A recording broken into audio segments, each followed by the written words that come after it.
আকাশের পরিস্থিতি কিন্তু ভালো না, বুঝছেন? ভারী বৃষ্টি হচ্ছে, প্রচুর পরিমাণে বৃষ্টি হচ্ছে। আকাশের পরিস্থিতি কিন্তু ভালো না,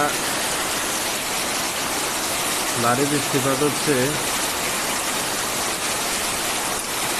দেখেন প্রচুর পরিমাণে বৃষ্টি হচ্ছে।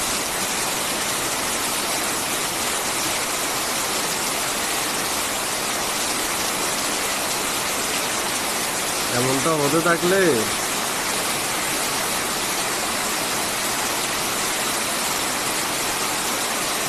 তো অবস্থা খারাপ হয়ে যাবে।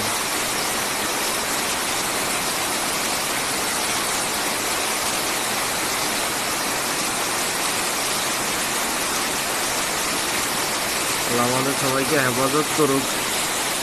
সবাই সাবধানে থাকবেন, সজাগ থাকবেন, কারণ হচ্ছে বিপদ আসছে কাউকে বলে আসে না। সবাই সতর্কতা অবলম্বন করে থাকবেন, সাবধানে থাকবেন।